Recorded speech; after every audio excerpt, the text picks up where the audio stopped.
जब सारी पृथ्वी जल में डूब चुकी हो और एक आदमी अकेला बचा हो, तो क्या उसकी भावनाएं नया संसार रच सकती हैं? मानव जीवन केवल बुद्धि या केवल भावना से चले तो क्या बचेगा? कामायनी एक ऐसी कहानी है जिसने इस सवाल का उत्तर 1000 साल पहले दे दिया था। प्रलय आ चुका था। धरती पर अंधकार और पानी के सिवा कुछ नहीं बचा था। पहाड़ों की चोटियां डूब चुकी थीं। पशु पक्षी मौन थे और उसी अनंत सन्नाटे में एक नाव में तैर रहा था मनु, थका हुआ, अकेला, पर फिर भी जीवित। एक क्षण ऐसा आया जब बादलों के पीछे से हल्की किरण फूटी और मनु ने आंखें खोली। उसी क्षण उसे महसूस हुआ कि दुनिया समाप्त हो गई है, पर प्रकृति अभी भी कुछ कह रही है। कोई संकेत, कोई पुकार। तभी दूर से धीमी सी आहट सुनाई दी। लहरों के बीच एक स्त्री आकृति, शांत, सौम्य, निर्मल।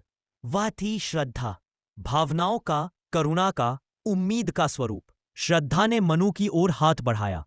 उठिए मनु, प्रलय के बाद भी सृजन बाकी है। हर अंत एक नई शुरुआत का दरवाजा है। मनु ने श्रद्धा की ओर देखा। उसकी आंखों में ऐसा विश्वास था जो मर चुकी दुनिया में फिर से जीवन भर दे। दोनों धीरे धीरे नई धरती की खोज में आगे बढ़े। जब भी मनु टूटता, श्रद्धा उसे थाम लेती। सृजन भावना से होता है मनु, निराशा से नहीं। कई दिन बीते, एक नया तट मिला, सूखी मिट्टी, शांत आकाश और दूर तक फैला हुआ जंगल। यहीं से नया युग शुरू होना था। लेकिन मां ईड़ा ने मनु से कहा, भावनाएं अच्छी हैं, पर दुनिया केवल उनसे नहीं चलती। विवेक चाहिए, शक्ति चाहिए, व्यवस्था चाहिए। अब मनु उलझ गया। श्रद्धा की ममता, ईड़ा की बुद्धि, दोनों में एक अलग आकर्षण।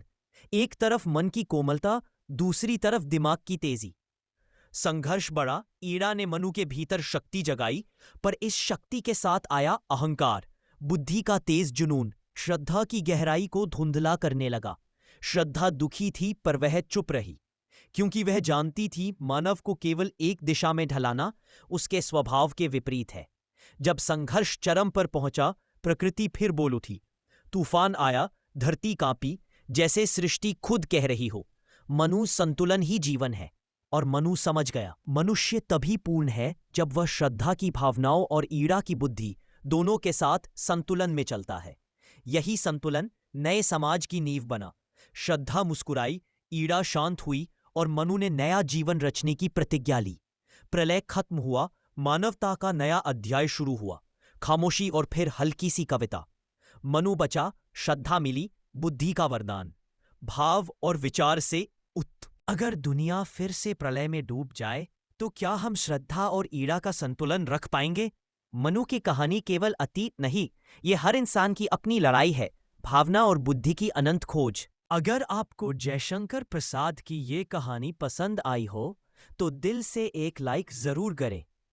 कमेंट में बताइए कि आप जिंदगी में ज्यादा क्या मानते हैं, भावना या बुद्धि। वीडियो को शेयर करें ताकि कामायनी का ये संतुलन और भी दिलों तक पहुंचे।